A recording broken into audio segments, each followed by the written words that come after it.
some soccer! And now the shipping forecast issued by the Met Office on behalf of the Maritime and Coast Guard Agency at 1130. Go! At 1130. I don't think I've ever wanted to be in a stand more than my life around there. They're going crazy. Hey, they got penalty here. There'll be fish flying about there. There's no tomorrow. What a magnificent piece of football! A really, really good goal. You can't make it straight from that.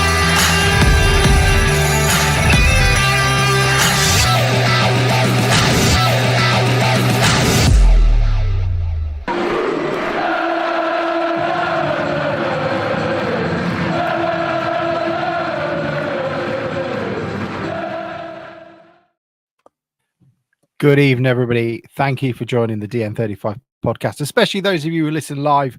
We are throwing this around the schedule on a Sunday to accommodate Formula One in America. So those of you who find us, you are greatly appreciated.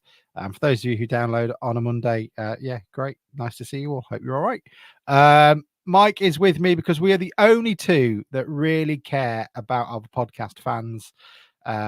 Sam, even though we've moved it so that he can watch the American Grand Prix, believes that Liverpool is more important to him than Grimsby Town and to you. Now, we wouldn't necessarily suggest that you completely and utterly lambast a man who is terrible at not just picking political parties, but also football clubs and how he treats the fans who listen to him. We wouldn't suggest that at all, because even though he supports, a club that he never goes and sees, and will ultimately, in the end, destroy the club and the community that we've built around ourselves and the local club that we love, he still decides to support them in their billion-dollar ways. So, even though they don't practice what they preach, and you'll never walk in alone in, don't feel like you need to chastise him for that, because we wouldn't do that. We're better than that. So we do avoid you from doing it. But what we will do is this. I'm going to put up a quick Slido and you can guess, because he said, I'll come on at 6:30. That was Mike's gone. He said, I'll come up at 6:30. And what I want to do is let you guys decide if he should join us or not throughout the show. So I will leave it to our fans, those of you who bother to come to us. I think that's fair, don't you, Mike? We'll put up a quick vote, see if we will allow Sam to saunter in halfway through and treat those who listen to the podcast like filth. I'm not angry. I'm just disappointed in him. I'm disappointed in all of them. Honestly, that group. How many people are in that group now, excluding my work phone? Oh, is that the burner phone? My drug dealing phone. 12 people are in that group.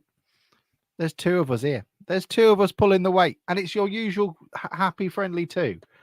So, like trying to organise a 5-a-side team or any Sunday league team or cricket team, you've all experienced it.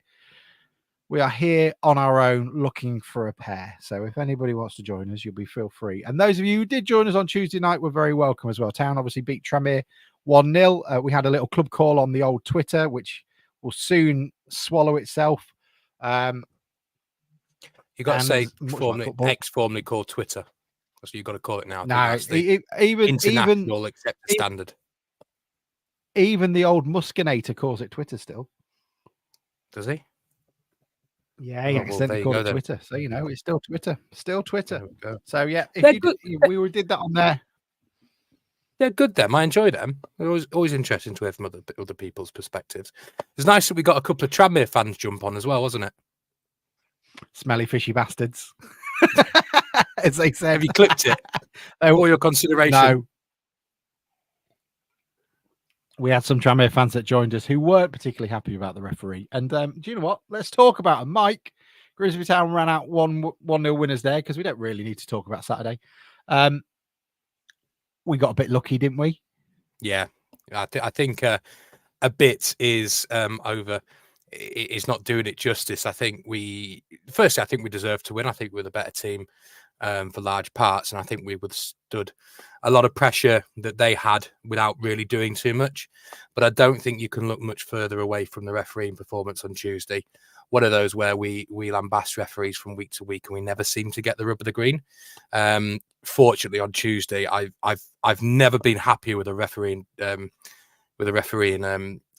performance than I was on Tuesday. However, we went there, we did a job. First time we've won there since 1998, I think they said on the radio or something like that. And yes, a positive thing. It's that away form is becoming quite a thing. And I don't think anybody watching that game would have been surprised that we managed to hang on, because for everything Tranmere threw at us, however infuriated the crowd got, which seemed to get them going a bit more, I don't think they really troubled us more than in and around outside the box. I don't think there was much that I was worried about in front of goal. I'll tell you something, though, that was a difference, and I did tweet about it, was that compare how Tranmere fans and Tranmere players reacted to those last 15, 20 minutes when they were a goal down compared to how we reacted and the players reacted to being 2-1 down against Milton Keynes. It was chalk and cheese. We really do lack an urgency and a passion both on and off the pitch, and I'm talking about fans as well, where we don't really seem to get behind them and push on for a point. And that's really disappointing for me. Maybe I'm putting my head above the parapet, but I've got to say, I know the manner of the defeat wasn't particularly brilliant yesterday, but Tranmere have been up against it this season, and their fan base were fully behind their squad trying to get that, and they nearly got it. If it wasn't for a dodgy refereeing decision, they'd have probably snuck a point. Yeah, it's true what they say. As a fan base, you're usually waiting for the team. Most fan bases, there are some exceptions, but most fan bases are waiting for a team to get them off the seat or a bad refereeing decision. And I think Artel said a couple of weeks ago, sometimes as a manager at home, you're hoping for a really bad decision in the first couple of minutes, and you're hoping that you don't get one away, because that does really galvanise the crowd. And after we got the penalty which Danny Rose missed, you really got the sense of every decision that went against them, the crowd really getting involved in the game. So yeah, I mean, I haven't seen or heard that at Blunder Park for a long time. We've discussed this for many times. It just is what it is. But I do think if you start getting bad refereeing decisions, that tends to be the thing that riles people up the most.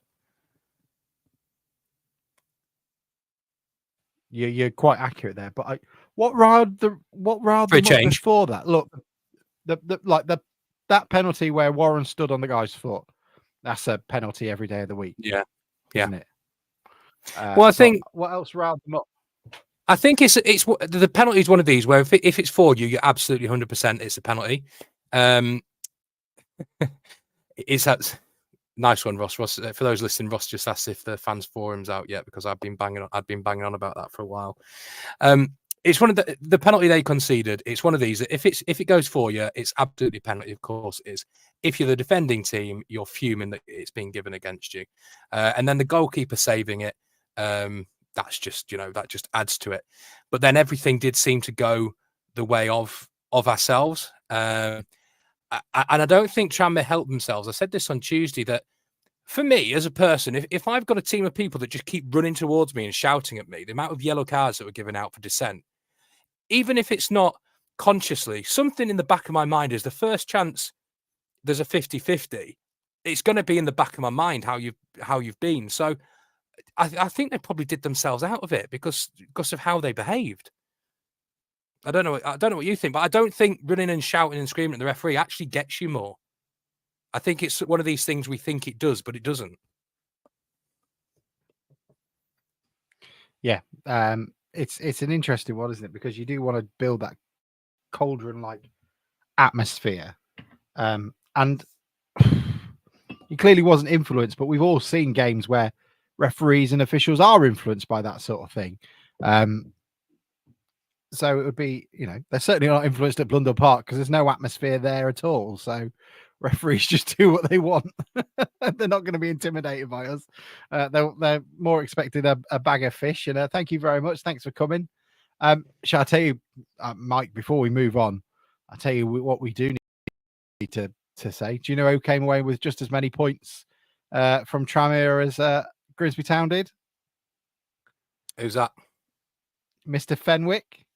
He came home with a juicy 3 points, caught speeding on the M62.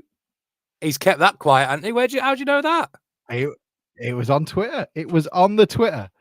So yeah, On he the got Twitter. caught speeding. So thank you very much for coming, Bruce. We hope you enjoyed the 3 points. Oh, that's there enough to we wind go. up. I, Right, I, Ross I Cook didn't know says about that. Tranmere fans saying the ref cost them the game. Their players had barely any shots on target, and there is consistency in front of goal. That was they're clearly not in a good place, are they, Ross? Look, those of you who are watching live, we want to put it to the people. This we are a democracy here at times, and what we want to do is let you choose. So get your phone out, go to slido.com or scan that QR code. Do you believe Sam should be allowed on the pod in about 20 minutes when he's finished watching Liverpool play, rather than, giving you take the time out of your busy Sunday to come and listen to us or watch us? Do you think he should be? At the moment, absolutely not is winning. And I wonder if, Mike, is that just me and you voting? Yeah, 2 votes. 2 votes to Sam's 1. We're going to leave it up there for 5 minutes. Put your vote in, scan the QR code or goes to slido.com, and then it'll ask you for the hashtag, and it's GTFC. I've stolen the work one. So we need to get it off there pretty quickly before they notice. I'll tell you, we had a work faux pas last week, Mike. Did you? I don't know if you work on with Sold the wrong stuff to the wrong people. Yes, not again. Do you ever use Teams and present on PowerPoint? Yeah, I do that all the time. I train new people, mate. So I'm always doing that. So do not disturb should automatically kick in. So if someone instant messages you on Teams, or if somebody somebody sort of tries to ring you, it shouldn't come up, should it? No. It did, and one of our speakers messaged, and it came up as an instant message on the screen saying, "Oh, did you get any decent photos of me talking? It'd be great if you could send them." And there was about 100 people in the audience. Oh, we've all had one of them where you get a message about somebody that's on the call or something. We've all had that. Thankfully, it's never happened to me, but I've been on a call when it has happened. Look, we'll call time as well on this little vote in 2 minutes time. So he has 15 minutes to know. So go to slido.com, hashtag GTFC. If you believe Sam should be allowed to treat you as filth, let's be honest, there's no other way of describing it. And coming on late. I don't think that's strong enough, actually, filth. No, it's true. He calls you scum. In the WhatsApp group, freeloading scum. That's all he ever says. All he ever says. One thing before we do move on, if we're still talking about Tuesday, another thing I said on the space, and when we do these, I haven't voted yet. It's great to hear you guys. So next time we do one, we'd love to hear some of your views on them. Is that midfield actually quite concerned me on Tuesday night when we looked at it with Corey, Ainley, and Barrington? And the reason I mention this is because I'm going to probably criticise them when we talk about yesterday's game, but I thought they did really, really well for 3 guys that weren't playing professional first team English football last year. All 3 of them did really, really well. So credit where it's due. However, in a minute, they may not be quite so good. Okay. So the Tranmere game, I thought we performed particularly well. I don't think it was too different to the game we saw yesterday, though, where we started really well. We performed pretty imperiously. What did change was there was that strong resolution at the back, and that sort of 10 men behind the ball, slow the game up, that little bit of shithousery that you have to sort of win a point away. I thought we were particularly impressive at times. I thought we rode our luck, but when you want to get a win away from home, you have to. 5 wins on the bounce away from home is no small feat. I think that's an incredible achievement that we've put together. I think it says something about the way the team plays. They like to take it to them and then defend. They like that to not have that onus or responsibility that a home team does, that they need to sort of dictate the play and pull it forward. And is one of probably the reasons why we've been so good away from home. I don't move. Is there anything else you'd like to say about the game at Mike, apart from Abiku took his goal really well? I thought he looked pretty rusty to begin with, and soon came into his own? No, I think he did well. He had 2 big chances that he missed, and for a young lad just back in after an injury and trying to prove himself, that could have affected him, but he didn't let it. Chased down and nothing caused, very much in a Danny Rose mold. So maybe he's learned that from Danny Rose. Chased that down. Could have easily gone over. The keeper had already got a yellow card for doing something similar and bringing over Danny Rose in the first half. Could have easily gone down and tried to get the keeper sent off, but he didn't. Stayed on his feet and finished from a really good angle. So showed a lot of composure for that. And the 2 games I've seen him play a decent amount of minutes now, he looks like he has improved over the summer. Obviously, he's still very raw, and that's the same for a lot of our players that we've got in on loan or taken a chance on. That's just the nature of League Two football. To pretend otherwise is crazy. But hopefully him and a few of the other ones will be able to continue going from strength to strength. So although he missed those 2 sitters, he came back, bounced back well and got the goal. So that's positive. So more of that. Yeah, and I thought that we'll come on to the let's do it. Okay, so Town lost at home again. I thought the overreaction was a little bit over the top from fans once we lost, but we're Grimsby fans. Maybe we should just take that with a pinch of salt. We are 11th, 10th, something like that. We were one of the 2. We're a point outside the playoffs, put it that way. We're a point outside the playoffs, and we're about 5 off automatic promotion. I don't think it's the crisis that people like, but I can understand people's frustration of going to home games and not seeing us win. We are a team who are a work in progress and as such have fallibilities. I think what I believe we are missing is that leadership in the middle of the park and at the back. Danny Rose is captain, and I don't necessarily think that works. Very similar to how Hurst didn't usually like having a keeper as a captain. And as such, we don't have that leader. You put a Disley or a Groves in the middle of that team instead of Crawley or McEachran.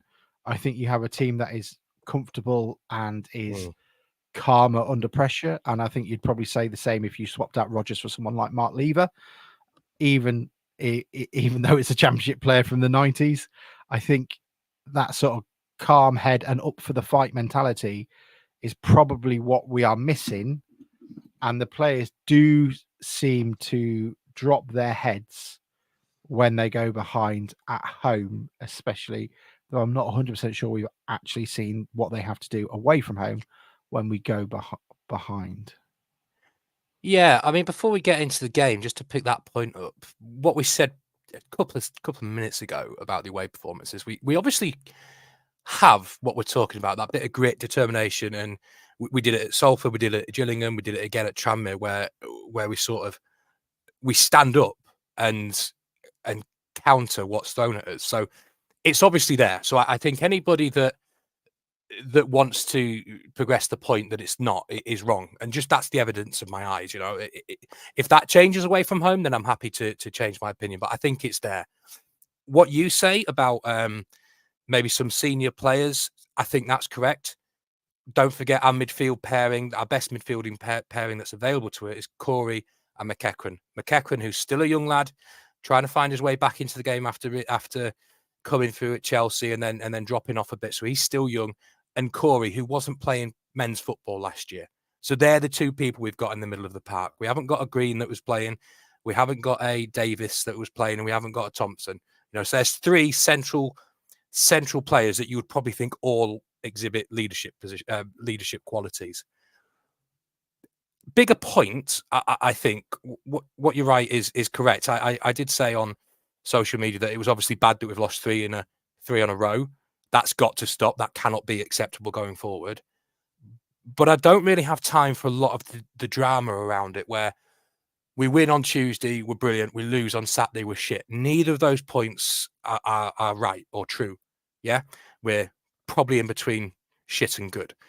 And I do think there is a tendency to try and overanalyze things sometimes and chuck everything into the same pot. You know, the Doncaster, Walsall, and MK Dons games were not the same, right?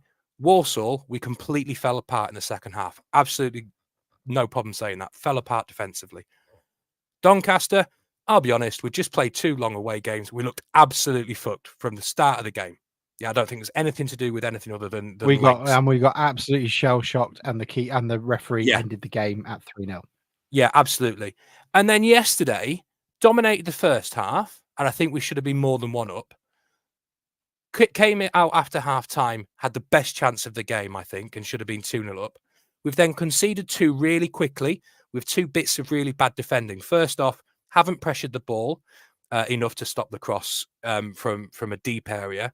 And then our right back and Rodgers just have a man in between them. Now you're playing 5 at the back, and you're relatively set up. You're not scrambling. You're relatively set. I can't accept an excuse how somebody can just pop in between all of you and put in a ball from a diagonal from deep. That's just not acceptable. And then a couple of minutes later, we don't stop the cross again, which is a point we keep returning to. And there's probably quite a big element of Smith should have stopped it. So there's 2 bits of bad defending. But I don't think they were running through us. I don't think they were creating massive amount of chances. We just had 2 bits of bad defending. We then went for it. Probably had again the second best chance of the game where Ainley shot and he should have played Luca in. And What we is he didn't do doing that. there? Absolutely. The experience of him. If you shoot, you have to score. You just have to score. It does my head. People. I don't want to dig him out because it's more point of professional football, but you see it an awful lot where there's an easy ball on and they shoot, and you think this is your job. This is what you're paid to do. It's not like you're playing on a park on a Sunday. You've had lots of time and strategy invested into your footballing upbringing, especially him coming through at Crewe. He should know that's the ball he plays. Why is he shooting? I don't know. But then moving on, we then concede a third, which is right in the end of added time when we're pressing forward and everything's a bit scrambled. You're not playing the ball safe. You're trying to clear it up the pitch or bring it down in areas you shouldn't do. So those 3 games are not the same. But looking at some of the chat yesterday, they seem to all be the same. We're always capitulating. We're always falling apart at home. That's just not the case. We didn't fall apart yesterday. 2 bits of bad defending right after each other. And then I think for the second half of the game, whilst not being whilst not being great, I think we were the only side that was really pushing. As a home side, that should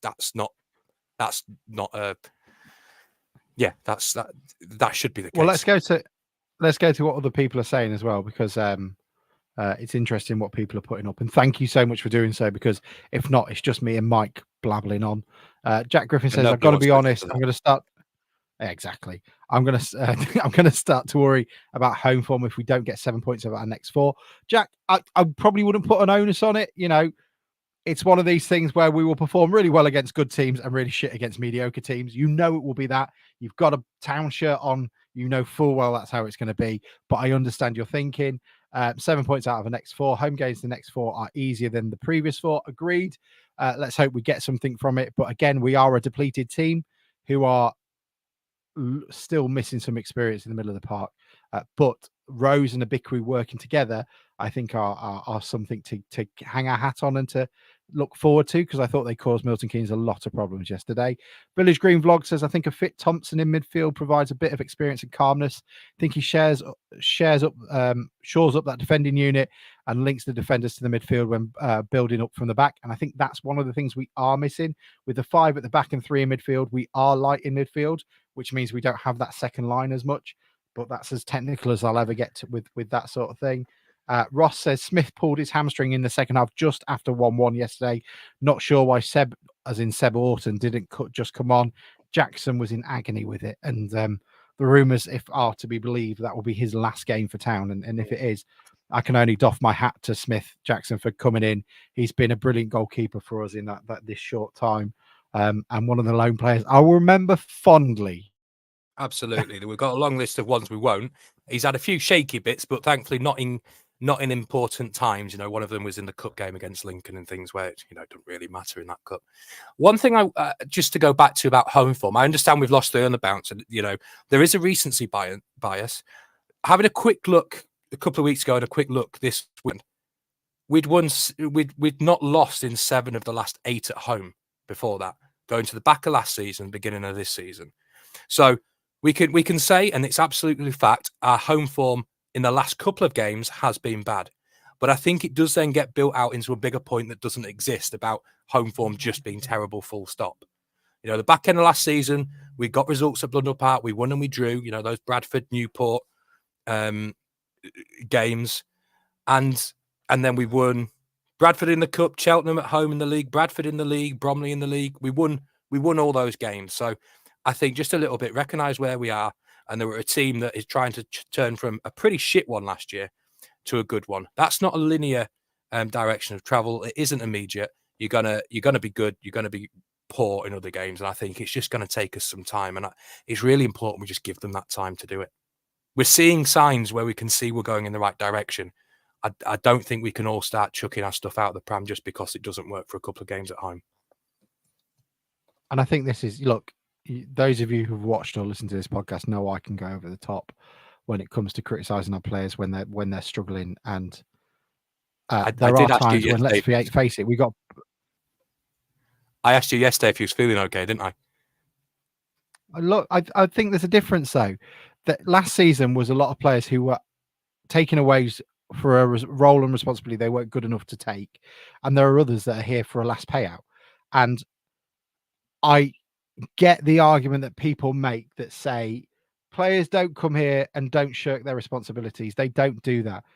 Unfortunately, as a club that we are, we have vast evidence to suggest that's not true. There are players that come and don't care and don't put a shift in and don't play for the badge and don't play for the fans and spend their time in Laceby Arms getting hammered instead and treating others with disregard. And I don't think we should let go of that at times when, you know, let's be honest, if you're at the bottom of Division 4, you are pretty awful, and you're awful for a reason. That is not what this team is. They are trying to pull something together. They're working hard. They're playing far more attractive football than we've seen in 10 years, 15 years. And I think they deserve a bit of a chance. And this is where criticism isn't needed. Support is needed. And it's more of a arm around the shoulders, go, no, don't worry about it. You're our guys. We're right behind you. And I think that might even help us improve beyond what this team is potentially capable of. No, absolutely. No, you're bang on. I mean, one of the good things we've got coming up now is that we've got a couple of weeks off from the league. We've got 2 cup games. Obviously, the FA Cup is important, but it's not the end of the world if we lose. So that gives an opportunity against Wealdstone. I'm not having that, Mike. If we lose to Wealdstone, people are going to lose their shit. No, they are. But you know what I mean? It's one of these games where I think he can rotate slightly, not massively, but can rest a few weary legs that maybe have been doing a lot of mileage, especially in the middle of the park. Hopefully get a few back. And our next home game is November the 16th, I think, against Newport in the league. So we've got a fair bit of time until we're playing at home again. And it gives us a chance just to get a few of these players back. Thompson, who's still 2 weeks away, who's been 2 weeks away for about 2 years. It reminds me of that chef on that film, you know, 10 Minute Chef. You know that film? Oh, I thought you meant the Swedish chef from the Muppets. I forgot. It's not Lock, Stock. It's something like it. What is it? Snatch. Yeah, with the chef, 10 minutes. You said 10 minutes, 5 minutes ago. Thompson's been 2 weeks away for about 6 months, hasn't he? That's true. One thing that I would like to mention about yesterday's game, Tacklebury says, didn't they try that swap your seat thing this week? Didn't seem to make much of an atmosphere and much of a difference to improve the atmosphere. Ross Cook came back and said, I was in the Osmond and at the weekend swapped my seat and it was loud, to be fair. They were up for it until we went 2-1 down. I'll be honest, it looked a bit like a family stand from where I saw, which is absolutely fine in other parts of the ground. Personally, I don't think that's what we're trying to do in there. I don't think the club necessarily lent into it as hard as they could have done to try and promote it and try and encourage people to go to. What I saw was the top right of the pontoon. As you look at it, looked pretty full still. So those up there who tend to make a racket didn't want to go in there, which is, you know, their own course. I just think it's the only way we're going to try and get an atmosphere together if we section it off. It was interesting to see there were so many kids in there. That's really probably not what it's in my head. That's not what that's there for. You don't want to be effing and jeffing and you know, giving it the big one to away fans when you've got loads of kids in there. Well, I know from listening to the fans forum that's now online. I know Has it been put up online? It's online now, yeah. Okay. I think I've worked out why it's not online because of the sound quality. But Jason and Polly were saying they do give a lot of tickets to schools and local young groups and stuff, and that's where they go. So that's fair enough. The only thing I would say about it is I saw a few bits and pieces about it. I didn't see a lot of it.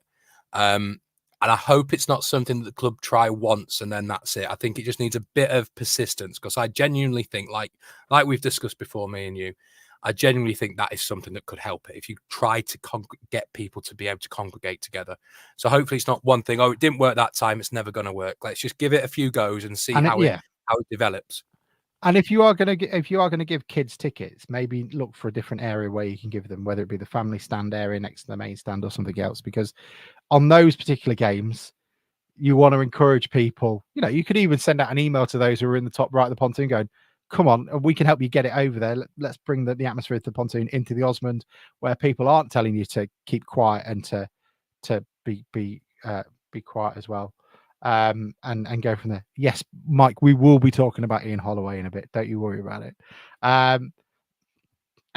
And hopefully it'll work. And we're happy to help. So if anyone from the club is listening, apparently they sometimes do. So if you are, do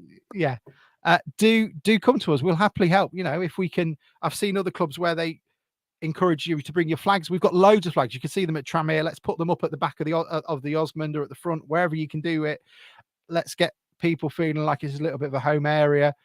We can always help with that, and we can try and drum up some support too. So please do reach out to us, because we would be more than happy. We feel like we bang on about it more than anyone, and we would love to help support it. We can even try and get you a mariachi band. Let's be honest, me and Trevor will do that. One thing though, please, under no circumstances, let Alex Green be in charge of any flags at all, ever. I'll tell you something. I found it. Let's talk about this one. 2 seconds. Are you off to the toilet? No. What you I found that one. I found the old one. The old one? Speaking what old of someone one? who keep a shape. The cursed one.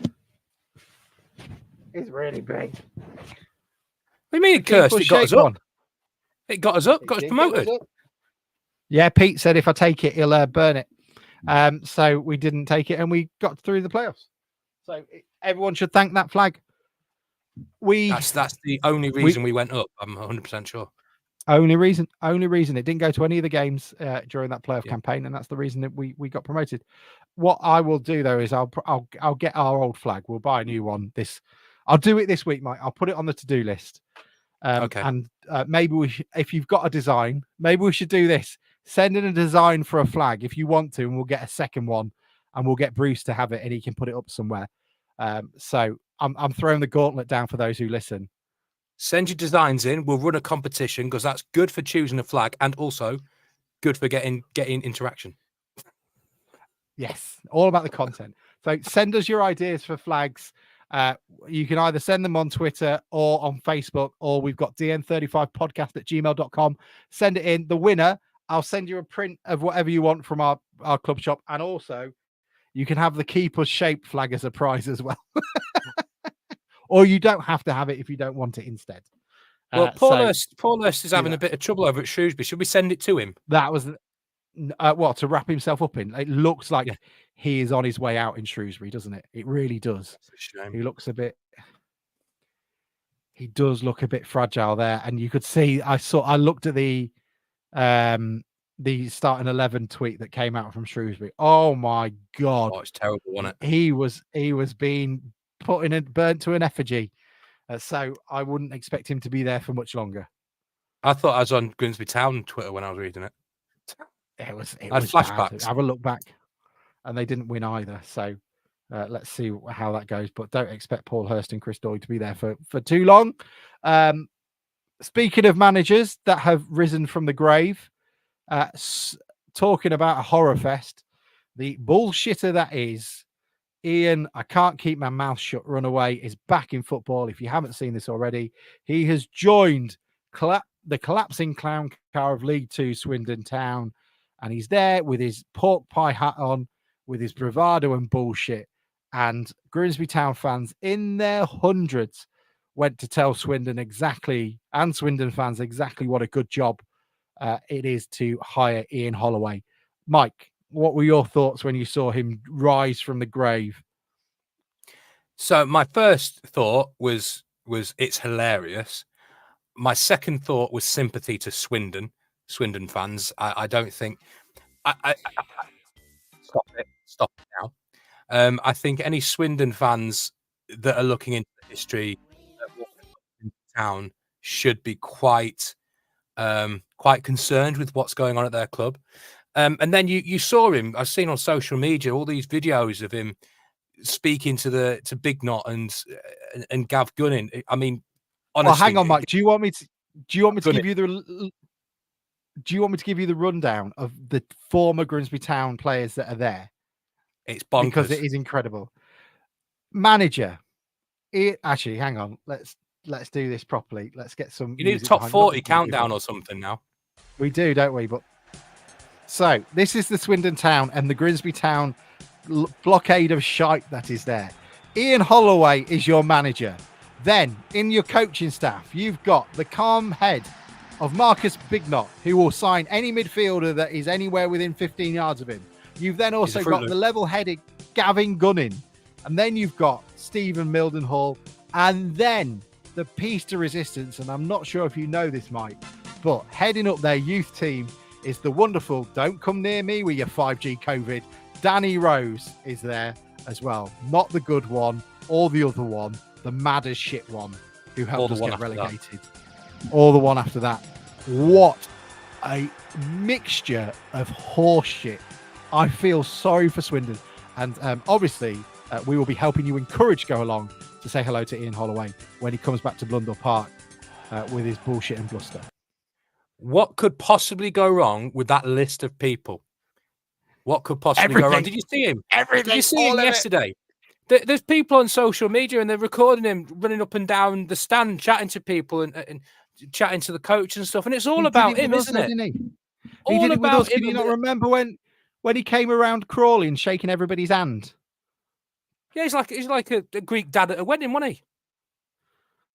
Oh, I would love to smash a piece of crockery over his head. But it's all, and they'll find this out very soon. It's all about him. It's all about his persona. It's all about the drama he can get around him. And they'll find out that what he says bears no relation to what actually happens. And I listened to his interview, and my mind was cast back to the reasons he said he left was because the owners had spoken to him and he didn't think that was right. Yet he just admitted in his interview that he'd already pretty much said yes before they got rid of their manager. Now you talk about, he wants to progress this idea that he's got a high level of integrity and he wouldn't do anything like that, like talking to people behind other people's back. We've just accepted a fucking job weeks before they've got rid of the manager, you prick. Look, the only thing we can be grateful for is that he was out of there. And there's a couple of ways the anger resonated, because there are fans that go, look, hang on, before COVID, he was good. And he was, the team were doing all right. But after that, he ran like a rat deserting a sinking ship. The players came out, didn't hear from him until August. One pre-season friendly against Cleethorpes Town, massively underprepared. Look how fucked we were when we played the first game of the season against Walsall. Then he said all the bullshit about his phone melting in his hands because there were so many people trying to send us his players. Like, Montel Gibson or Ira Action Jr. from Folkestone Invicta, or Torre Cisse from Aberystwyth, or Luke Spokes from Taunton Town. These Goliaths of the game coming to play football at Grimsby Town in the 4th Division. And he was found out and found wanting. And the second he could get out of it, he did do. Remember the lies he told you a couple of days before he actually left. Don't you worry, Town fans. I'm here. I will be here. And the biggest thing and the biggest problem that I have with him is he did his best to kibosh what was the best thing to happen to this club, what was that Jason and Andrew taking over. He did his best because at the time, his stock between Town fans was still relatively high, even though we were drowning. And to use that power to say, look, these people are untrustworthy and irresponsible was the lowest of the low. And I hope someone steals his pork pie hat off him. And what's wrong with his hat? What's he doing? It keeps all the bullshit in, because if not, it'll explode out of the top of his head. There's so much bullshit. It's actually started rolling into like curlers. It's that hot. He reminds me of the dodgy bloke from Dad's Army who used to be able to get you anything you wanted. Or Walker. Yeah, exactly. Yeah. Oh, well, hope you all feel better from that. If you've got So- your own Holloway rants, if you think we can help with it, please do let it come in. But let's be honest, by the time he gets to Blundell Park, he won't be here anyway because he'll have shot his load and he'll be gone. So this now means that on the 21st of December, when we play Swindon away, I am definitely going.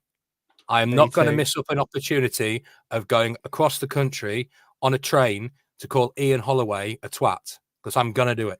And I would encourage everybody else that's thinking about it, get them tickets. Just get to Guildford and I'll drive you up. You'll be fine. No, I don't want to stay in the car with you, mate. I have to talk to you then. Oh, right, I talk to you once a week. Well, who am I going to ring if I'm driving if you're in the car with me? Chris Billingham says, I think Limerick. Yeah, I think Limerick was the biggest difference pre-COVID. Chris Billingham also then says he was doing well as a caretaker before Runaway came too. So all our thoughts and our heartfelt best wishes get to Swindon. They've got lots of problems and they've just added to them.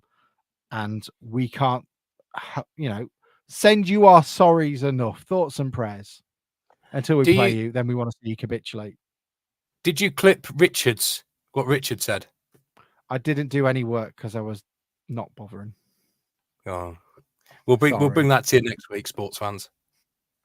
Yeah, exactly. I can probably do it now as we're talking, but it was such a surprise.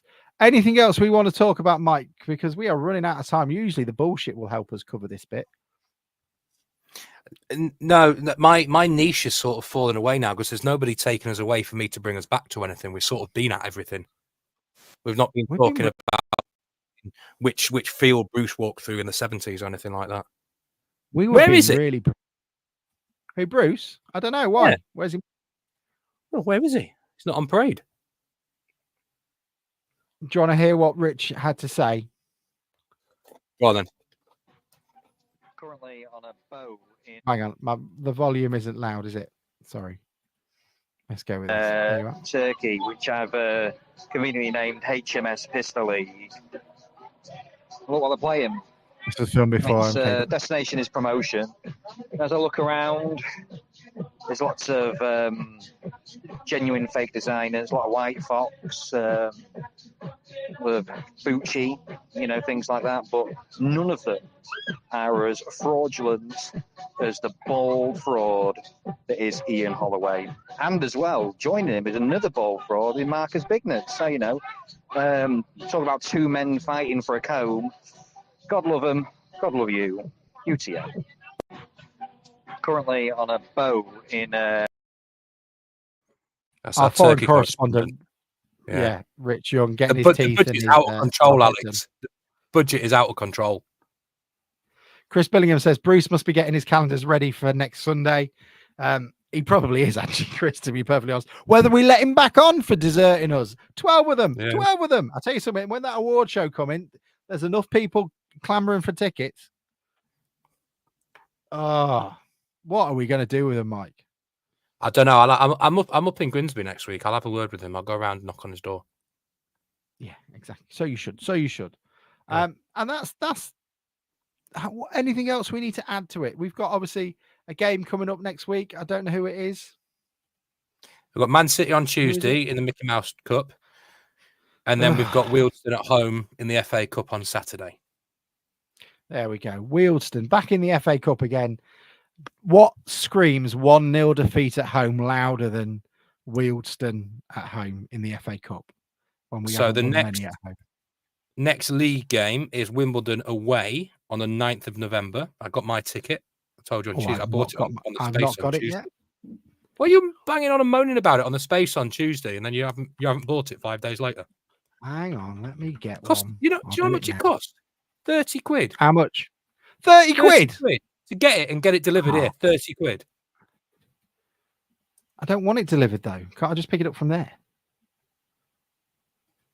Apparently not. Oh, what is going on? Why do we need to pick it up? Why don't they just put it on a card or an email or something? I don't want. Well, I could have picked it up from the club shop. I've just realised, but I've paid £3 for postage. Even though Can I'm I up get you next to week. pick mine up from the club shop instead? Yeah, you can, mate. Yes. I'll do that sorted. Dude. Hang about, Tacklebury means I've wants to got know to if the go in game. and say. That means I've got to go in and say I'm Alex Green. I might not get out. Yeah, that's true. They'll be too busy asking for your autograph. Oh, Graham Dickens says Swindon will probably put 5 past us. I don't know if the game is available in France, Tacklebury, but I'd imagine it would be. If not, it will be available on other streaming devices. I don't know if you heard and whether this was on purpose or not. The fans forum, Jason was talking about the Sky deal, and then he was on about the Mariners TV deal, and he said it was great for fans away. Apparently, we've got a lot of fans in France. I don't know if he was actually genuinely they do, or if he's taking the piss that everybody is in France. Bonjour, Monsieur Stockwood. Je voudrais le tremble d'Angleterre, s'il vous plaît. De gâteau. De belay, Monsieur. De belay. L'addition, s'il vous plaît. You know what? Because they've started doing that Wrexham thing about let us know where you're watching around the world. Here's the kickoff times, and then you look under all the comments, and everyone's just like putting gifs of like and bread and onions and stuff. Hang on, we've got a new one that we need. Where is the hello theme tune? Where is it? As I was pissing by your window this morning. Is there an MP3 of it? I don't know. As I was, we'll take this bit out in the edit where we're looking for the theme tune. No, we won't. This is the work behind it, isn't it? Hello theme tune. Right, here we go. But now I've got it in my head. Hang on, I don't need to.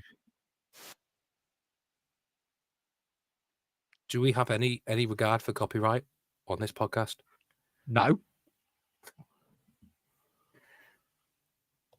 I've got it. I found it right now. All I need now is a YouTube video to MP3. What's that?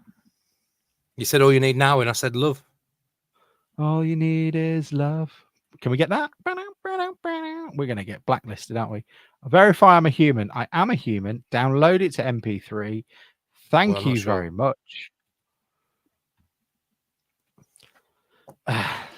It's going to tell me off again because we had too many files on here for a while. What you got on there?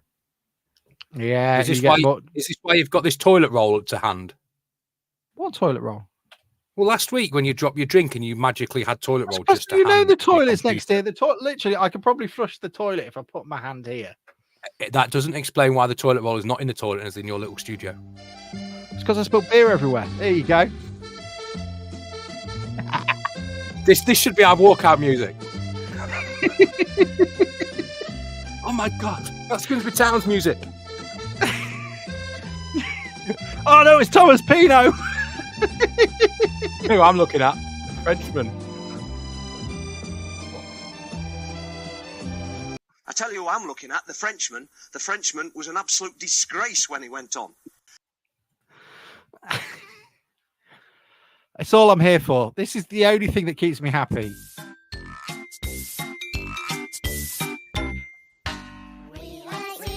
How many of you had this song in your head last week? Well, I sent you 2 videos of it. Yes, you did. It was very good. There are in-jokes. I'll be honest, I had this in my head for far too long last week. And my wife genuinely asked me what I'm doing with my life, sat there humming this. I don't know. If nobody's told by now, we've finished the podcast. We're just sat here chatting on a Sunday evening now. So, well, is anybody else wants to talk about? US elections are coming up. Are you terrified for the freedom of Western democracy like myself, Mike? No, I think he's a great guy. Everybody says so.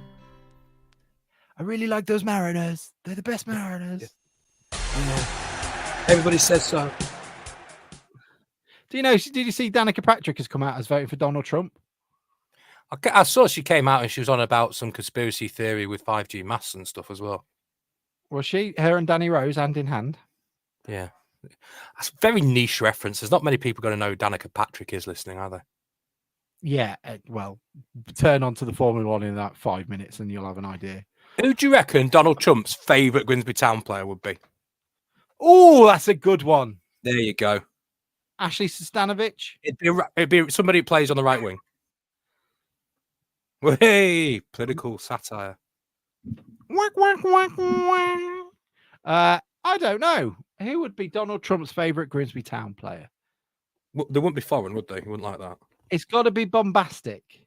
They've got to be bombastic. Yeah. They've got to be confident. They've got to believe in their own abilities. It's got to be like a Stacey Caldicott. No, he's a Keir Starmer player. You know, boring, just gets the job done. Jack Brighton says they thank the away fans becoming. This is huge. Actually, hang on. This is not good. Do you want to do some breaking news? We need to do breaking news because this is awful. We're going to have to use the injury one, though, folks. I'm really sorry.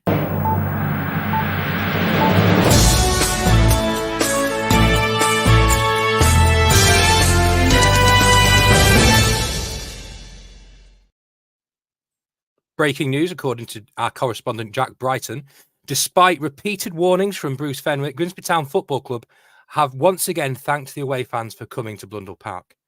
This is a developing news story. We'll bring you more as we get it.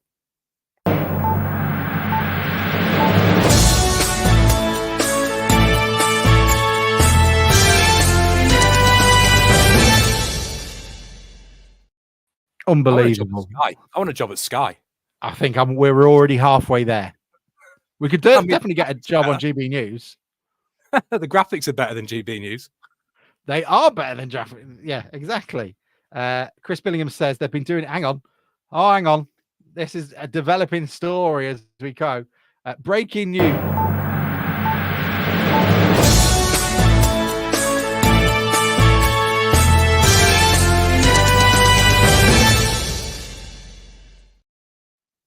A further update on our breaking news story, according to our correspondent Chris Billingham, Grimsby Town have been thanking away fans for their attendance before the game, having removed it from during the attendance announcement, knowing full well that Bruce Fenwick is not there before the game. And even if he is there, he's definitely not paying any attention to anything that's going on because he doesn't pay attention to anything.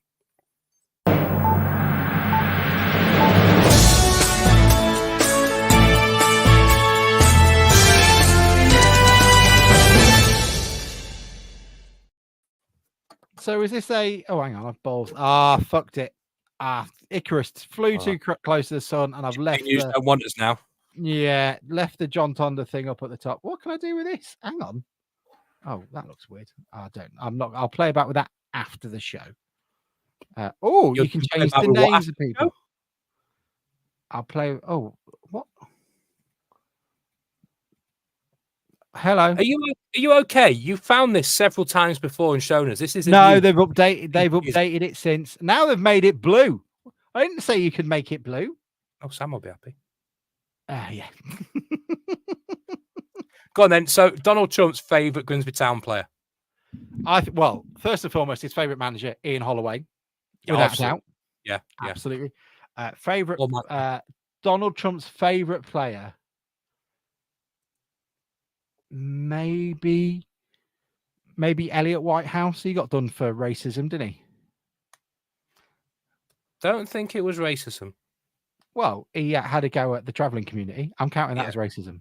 Oh yeah, he did, didn't he? Yeah, maybe. So I'm going with Elliot Whitehouse. We're going to give it you. No, you can't give it. We need your hot take. Well, firstly, Sam's not here. Sam does the hot take, not me. Secondly, the legal trouble we potentially already get into, I'm not prepared to put myself into any. You worried about calling players doing a racism? I reckon about Philip Moraes. He's a bit too foreign. That name sounds a bit too foreign. Scott Nielsen, that's a great call. That is a great call. Scott Nielsen. Scott Nielsen's a cracking call. Oh, there we go. Well done, Village Green Vlogs. Scott Nielsen. It looks like JD Vance. He does look like JD Vance. Scott Nielsen's a great guy. Everybody says so. I've done everything for football more than anybody. I've done more things for football than anybody. I want my people to be as wide as his teeth. Can somebody get me a lozenge? I've got a real bad problem. Tacklebury, we are not bringing that up on the... No, we're stupid. We're not that stupid. we are not that stupid. I hope that's not true. I hadn't heard of that before. He was a really good goalkeeper. So if you want to know what Tacklebury's talking about, go to the YouTube comments because we're not talking about it here. We like having a house. Alex and Mike take no responsibility for the comments made in YouTube. No, especially those which are from anyone associated with us. There we go. So we've covered some We're good done. ground. Donald Trump's favourite manager and player. Yeah, I think that's great. Who do you think Kamala Harris's favourite one would be? Oh, We got to do both. We got to be BBC like. oh. Stuart Muxlow goes with Trump's favourite player has got to be Stephen Payne. I still- Tacklebury is very happy he's found our limit. So all these years, Tackleby's like, right, I've found it now. I know what we can and can't do. Yeah, exactly. No mentions of cases that we don't know anything about. I don't know. I don't know enough about Kamala Harris. She's like a vague cardboard cutout. But Disley. That's rude, calling him a cardboard cutout. Paul Groves. Simon Hodson says John Welsh. Right. I think we've all found our limit. Let's Linwood. stop bringing up Linwood. Linwood. No. Do you know what? Linwood has got many foibles, but I don't think he's been involved in a legal case of any sort. That's maybe Putin's maybe favourite against the Trade Descriptions Act as a footballer. Putin's favourite player is Linwood. That's going a bit much, isn't it? So, if you're listening back to this and you've got some ideas, please tweet us. It'd be interesting to see who you think Donald Trump and Kamala Harris's favourite town players would be if they support a town. And it's much more affordable if you do the libel Research. and slander than we do. So And what we'll do next week, like we do a lot of the time, we'll come on and we'll just say the names and say we've come up with them. Yeah, that's pretty much what I do. I just listen to other people's opinions and parrot them as my own. Absolutely. And I hope you're doing the same too. Now, look, it's half term for some of us down south. Up north, you may have already had it. But we're here. We'll try and get someone from Wealdstone on. In fact, there is a Grimsby fan who likes Wealdstone, and we might try and get them on, or try and get somebody to come and join us and give us a little bit of a preview.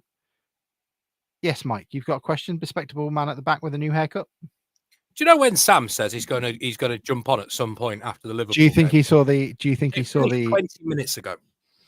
Do you think he saw the poll done by the great people of Grimsby? I think he's a shithouse. I think he's bottled it. Oh, I heard a noise on the WhatsApp. No, it's from John on the other podcast.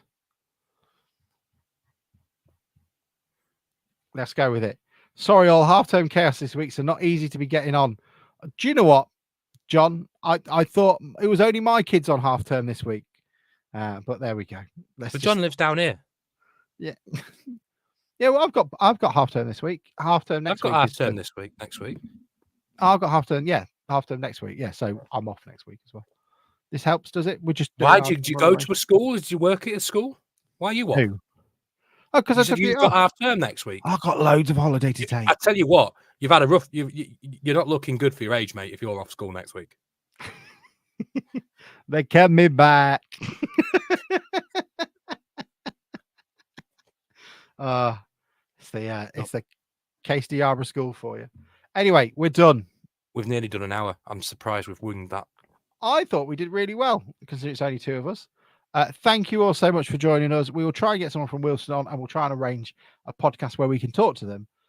And we will try and do that very soon.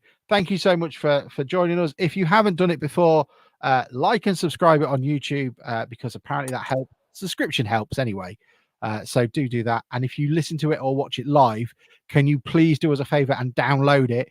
We make money off the adverts that come in on audio downloads only.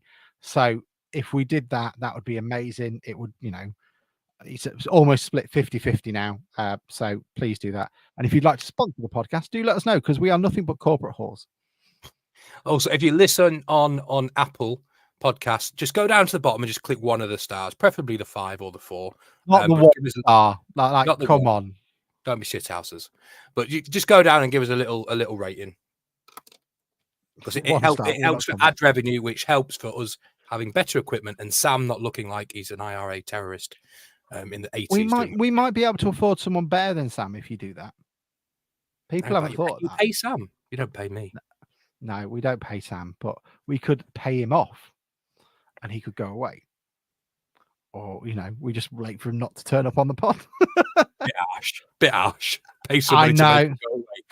We can make those Conservative MPs, they'll do anything for a bit of money. You know where Tacklebury found the line?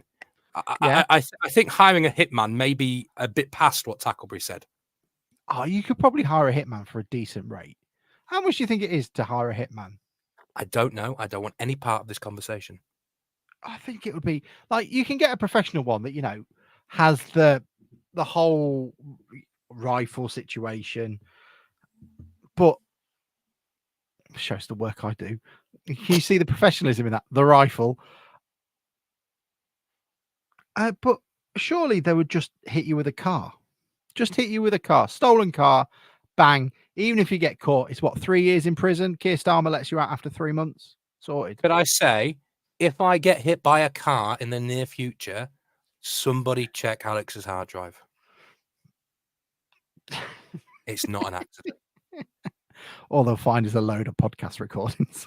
They get so bored. That poor police got music from 80s sitcoms. Oh, look, a Porridge theme tune. Norman Stanley Fletcher. Thank you so much for joining us. I can't believe there are still people listening. We shall speak to you soon. Mike, anything to add before we go on our way? No, just looking forward to getting back to Blundell Park next week. And then looking forward to Wimbledon the week after. So 2 games I get to in a week. That's good. Nice one. See you later. Bye-bye. Open wide for some soccer! And now the shipping forecast issued by the Met Office on behalf of the Maritime and Coast Guard Agency at 1130. Go! At 1130. I don't think I've ever wanted to be in a stand more than my life around there. They're going crazy. Hey, they got a penalty here. There'll be fish flying about there. There's no tomorrow. What a magnificent piece of football!